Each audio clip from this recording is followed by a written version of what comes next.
Hey everyone, so today we have a question from Kim P. And apparently Kim has been on a nutritional balancing program for about 7 to 8 months. And recently, I think she said about a week ago, she started having some lower back pain, some pain in the kidneys, and some abdominal discomfort. Now apparently she went to a urologist, and her urologist seems to think that she might be passing kidney stones. So her question has to do with what can she do about passing these kidney stones, and if she actually has kidney stones. So first of all, it's hard to actually know if you have kidney stones or not. Now, if you've been on a program for 7 to 8 months and you're on a nutritional balancing program in the first place, it's important to realize that when you're on a nutritional balancing program, that your body will not create new kidney stones. So we can rule out that they're newly formed kidney stones. Now, second of all, urologist seems to think that it's kidney stones, but it's important to realize that unless she did a test, or he or she did a test on you to check for kidney stones, it's just kind of a wild guess. And the fact that you've been on a program for 7 to 8 months, it could be a multitude of things.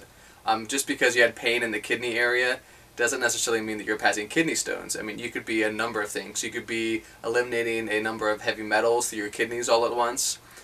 You could be retracing an old kidney infection that you didn't know that you had. Like I said, it could be a number of things. It could be kidney stones. So what I would invite you to do is maybe get tested for the kidney. First of all, if the symptoms continue, I would go back to your urologist, maybe get tested for kidney stones.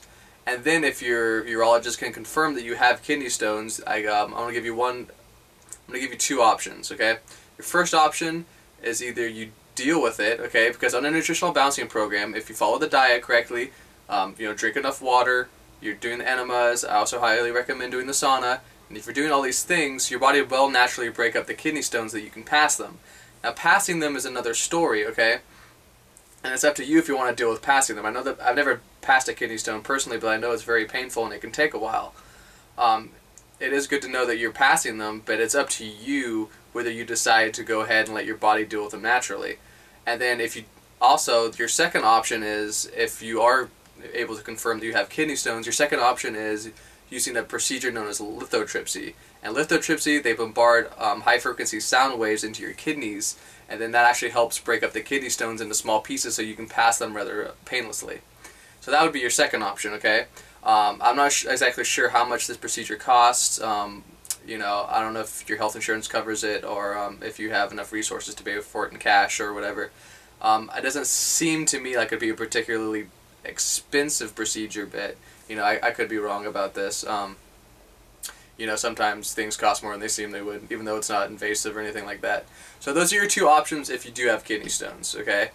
If you're going to go with route number one, you're going to do it naturally. There are a couple things that I would like you to do to pass them faster, okay? First of all, absolutely be sure that you're drinking 3 quarts of spring water a day, okay? That's going to help dilute the toxins or whatever your kidneys are going through right now, okay?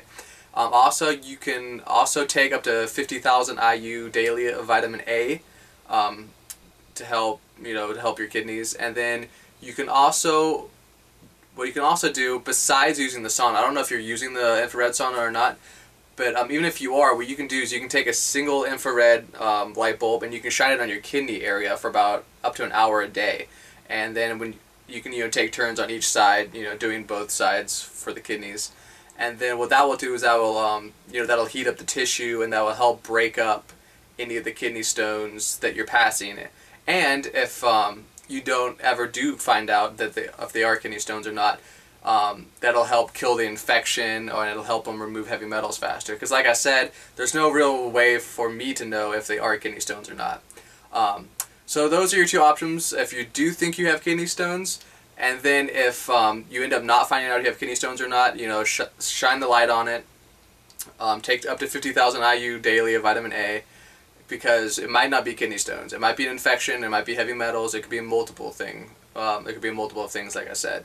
So if your symptoms persist for a while and you're under a lot of pain and you don't really want to deal with it, I suggest maybe getting tested for kidney stones. And then, like I said, once you find out if you have them or not, you have those two options. If you do find out that you have them, and if you don't, then and if you don't have kidney stones, it's probably an infection, or it's probably heavy metals.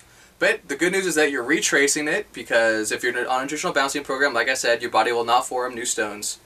And this is a good thing. It means that your body is healing, and sometimes we have to go through these things in order to reach deeper levels of healing. Alright, so I'll talk to you guys later. See ya later.